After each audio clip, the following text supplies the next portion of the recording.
மணி இப்போ கரெக்டாக 6:53.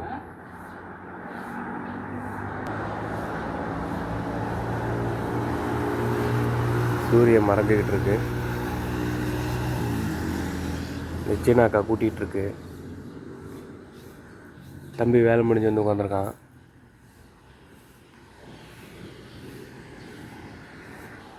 நான் 7 மணிக்கு நைட்டு வேலைக்கு போயிட்டு நைட்டு அதுக்கப்புறம் 1 மணிக்கு வருவேன். ஓகே, சும்மா ரெக்கார்ட் பண்ணுறேன். ரெக்கார்ட் பண்ணி தான் பார்ப்பேன். என்னோடய சப்ஸ்கிரைபர் ஒருத்தவங்க இன்றைக்கி வந்து நான் என்ன பண்ணேன், வீடியோவை நான் வந்துட்டு ஷார்ட்ஸ் இந்த லைவ் ஆன் பண்ணிவிட்டு பஸ்ஸு ஓட்டினேன். அந்த ஸ்க்ரீன் வந்துட்டு அப்படி ரெக்கார்ட் பண்ணி பஸ் ஓட்ட முடியும். அதுபோல் பஸ்ஸு ஓட்டினேன். அதுக்கு முன்னாடி வந்துட்டு ஒரு 3 வீடியோவில் வந்துட்டு என்னோடய ஃபோட்டோவை வச்சுட்டு லைவ் வந்துட்டு சைலண்டில் போட்டு தூங்கிடுவேன். இப்படி பண்ணிகிட்டு இருந்தேன். அது ஒரு 3 வீடியோ. இப்போ ஒரு 2 நாளாக லைவ் வீடியோ பஸ்ஸு ஓட்டினேன். இன்றைக்கி என்ன பண்ணேன், அந்த டிக்டாக்ல ஸ்க்ரீன் ரெக்கார்ட் பண்ணி தூங்கிடுவேன். டிக்டாக்ல பார்க்க மாட்டாங்க தெரியும். ஆனால் சரி, லைவ் ஆன்லேயே இருந்தால் யாராவது உள்ளே போய் பார்ப்பாங்கள்ல, என்ன வீடியோ என்ன சேனல் இது அப்படி சொல்லி. அதுக்காக அடுத்தது இன்றைக்கி என்ன பண்ணேன், டிக்டாக் தான் இந்தியாவில் இல்லைல்ல, டிக்டாக்ல போய்ட்டு அதை ஸ்க்ரீன் ப்ளே பண்ணேன். அதை பார்த்துட்டு யாரோ ஒருத்தவங்க என்னென்னு தெரில, என்னை அன்சப்ஸ்கிரைபே பண்ணிட்டு போயிட்டாங்க இன்றைக்கி. அதை பார்த்து எனக்கு காமெடியாக போச்சு, என்னடா எப்படி ஆயிடுச்சு அப்படின்னு. ஓகே, இன்னும் 5 நிமிஷம் இருக்குது கடைக்கு போக. ஓகே,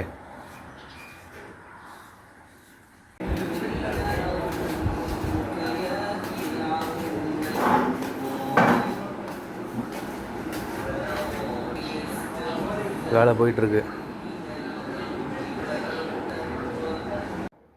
கடைசியாக வீடியோ ரெக்கார்ட் பண்ணதுக்கப்புறம் இப்போ மணி 10:45, 10:45 ஆகுது. கொஞ்சம் நேரத்தில் சுனாமி மாதிரி கூட்டம். கேஷியர் அண்ணன் கோழி வாங்க அந்த ஜாமான்லாம் வாங்க போயிட்டார். சரியான கூட்டம். காலையில் சாப்பிட்றதுக்கு டைமே கிடைக்கல. இந்த அளவுக்கு சரியான கூட்டம். கவுண்டரில் ஆள் இல்லாதனால கூட வேலை செய்ய பையன் கல்லாவை பார்த்துக்கிட்டேன். நானும் இன்னொரு பையன் 2 பேர் மட்டும்தான் சப்ளையர். என்ன வேலை, இன்னும் உட்காரல. சாப்பிடும்போது உட்காந்ததோடு சரி. சாப்பிடும்போதே தண்ணி தாகம். அந்த அளவுக்கு வந்துட்டு நடந்து தண்ணி கூட டைம் குடிக்க முடியாத அளவுக்கு பிஸி. எல்லாம் எங்கெல்லாம் சிஸ்டம் தான். ஆர்டர் எடுத்துகிட்டு வந்து நம்ம சிஸ்டத்தில் போட்டோம்னா அந்த மாஸ்டருக்கு ரெசிப்ட் போய்டும். அவங்கவுங்க போட்டு வைப்பாங்க. யார் பார்க்குறாங்களோ அவங்க கொண்டு போய் கொடுத்துருவாங்க. உடனே அவங்க தான் கொண்டு வந்து கொடுக்குறதுக்குள்ளே அது அவங்க எதாவது வேலையாக இருக்கிறாங்கன்னா அடுத்த ஆள் பார்த்து கொண்டு போய் கொடுத்துடலாம். ரிசிப்டை பார்த்து எந்த டேபிள்னு. இவ்வளோ நேரம் சரியான வேலை. இந்த ரம்ஜான்லலாம் சொன்னேன்ல, வேலை கஷ்டமே இல்லை, ரொம்ப ஈஸியாக இருக்குது, வேலையே இல்லாமல் ஒரு மாதிரி போர் அடிக்குது அப்படின்னு நான் ஒரு ஷார்ட்ஸில் கூட சொல்லியிருந்தேன். இப்போ அதுக்கு நீர் தலைகீழாக இருக்குது. அவ்வளோதான், வேலையெல்லாம் முடிஞ்சிச்சு. இதுக்கப்புறம் அப்படியே எல்லாத்தையும் எடுத்து ஓரம் வச்சுட்டு கிளம்ப வேண்டியதான். ஒரு நாள் இவ்வளோ ஹார்ட் ஒர்க் ஆனாலும் அந்த நாளோட இறுதியில் நான் உடம்பு வலினால குடித்தேன், இந்த டயர்டு போகுங்கிறதுக்காக குடித்தேன். இது மாதிரியான காரணங்கள் இல்லாமல் இது வரைக்கும் நான் கடந்துக்கிட்டு இருக்கேன். அந்தளவுக்கு நான் மெச்சூரிட்டியாக இருக்கிறேன் குடிப்பழக்கத்தை பொறுத்த வரைக்கும். பரவாயில்ல, இன்னும் ஒரு 1/2 மணி நேரத்து வேலை இருக்குது. அதனால் முடிச்சுட்டு கிளம்ப வேண்டியதான். இந்த நாளோட முடிவுக்கு வந்துட்டேன் நான்.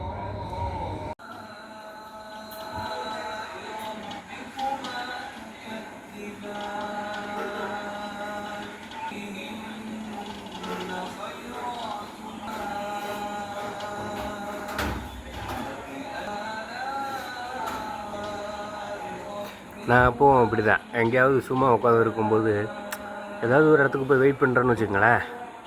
அப்போ அங்கே ஏதாவது ஒரு ஒர்க் ஷாப்பு இல்லை வாட்டர் சர்வீஸு இல்லை ஏதாவது கடைங்க, மளிகை கடைங்க இல்லை ஏதாவது கடைங்க இருந்துச்சுன்னா அந்த கடைங்கள்லாம் எப்படி வேலை செய்கிறாங்க, அங்கே இருக்கிறவங்க அவங்கெல்லாம் வந்துட்டு என்ன வேலை பார்க்குறாங்க, அவங்க எப்படி வேலை பார்க்குறாங்கன்னு சொல்லி அதை நான் நோட் பண்ணிகிட்டே இருப்பேன். அதுபோல் இப்போ நான் வேலை முடிஞ்சு உட்காந்துருக்குறேன். அங்கே பாகிஸ்தான்காரன் நான் மாஸ்டரு அவன் இடத்த சுத்தம் பண்ணுறத எப்படி பண்ணுறான்னு பார்த்துட்டே இருக்கிறேன்.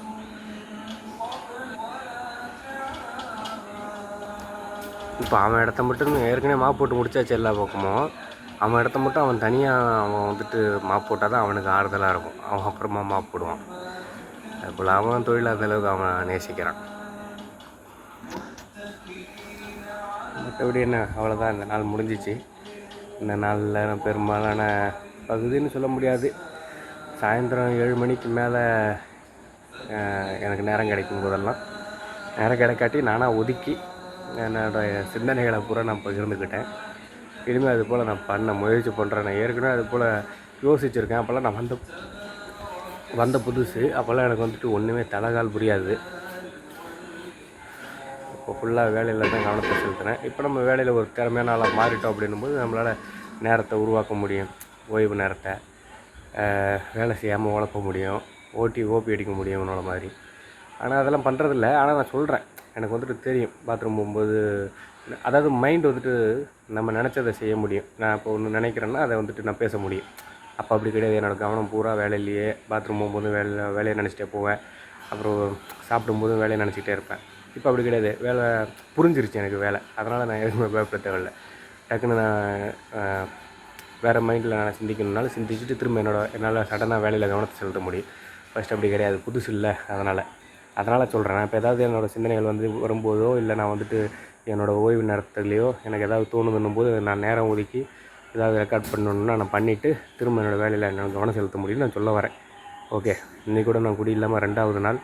ரொம்ப சந்தோஷம். உலக தமிழர்கள் எல்லாருமே இப்போ நம்மளோட திருப்பூர்லேயே பாருங்கள், தமிழன்னா தண்ணி போடுவான்,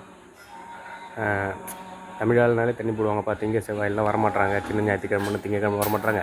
சனிக்கிழமை சம்பளம் போட்டாலே தண்ணி போட்டுடுறாங்க, வேலைக்கு வரமாட்டாங்க அப்படின்ற பேர் திருப்பூரில் பூரா. எனக்கு தெரிஞ்ச வரைக்கும், நான் என் கண்ணால் பார்த்து அனுபவப்பட்ட வரைக்கும் திருப்பூரில் அப்படி பேர். தமிழ் ஆள்னால் தண்ணி போடுவாங்க, அதனால் ஹிந்திக்காரனுக்கு வேலை கொடுப்பாங்க. இந்த மலேசியாவில் ஊரில் இருந்து தமிழ் ஆள்னாலே கொஞ்சம் அந்த தண்ணி போடுவாங்க அப்படிங்கிற ஒரு இது இருக்குது.